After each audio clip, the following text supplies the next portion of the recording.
Tamar, thank you very much for this interview for the Geopost. Can you tell us a little bit about the situation in Georgia? What's going on?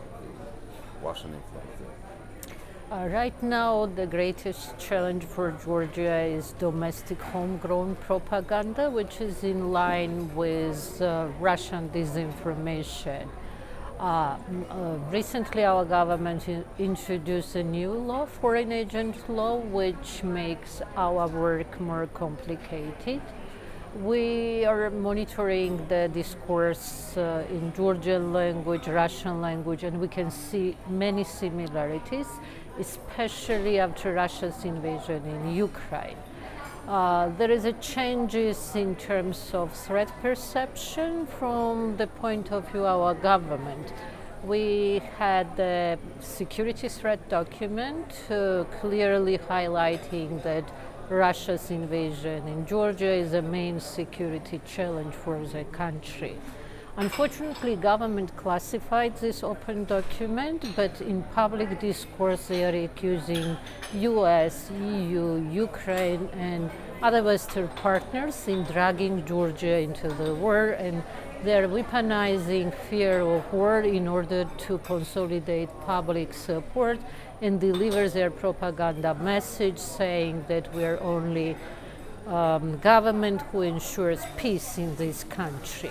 And when you listen on the daily basis the news about fear of war, you are scared, and it's natural fears. So another topic is related to work of non-government organizations and independent media. Government tries to present us as enemies of the country who are destroying traditional values and identity. This is also in line with Russian propaganda, which speculates that Moscow is a third Rome, and who tries to protect us from pervert West and strange values. And Orthodox Church plays crucial role, and weaponization of religion is another issue. How Kremlin tries to achieve their goal to manipulate with human feelings and identity. And of course, fear of losing identity is a natural fear, like in case of weaponization of the fears of war. But actually it's not about the protection of identity, because we remember from Soviet time how Soviet Union and Russia was fighting against religion, changing the ownership of churches and saying that God is enemy of the people and replacing religion with communist ideology. It's not about protection of identity rather than about geopolitical aim of the Russia, not to have the country near its border, which is a part of Euro-Atlantic family. And which is your strategy of journalists and NGOs and civil society of fighting with all the propaganda and disinformation, and to tell the Western democracy what's really going on? Yes. No, first of all, we run fact-checking platform which operates on daily basis. We have partnership with Meta. We label false content on Meta's platform, which reduces distribution of lies. We run media literacy programs because it's impossible to address every lie spread by different actors. It's better to inform public and equip them with tools how to differentiate false content from trustful news and how to filter this harmful information in their minds.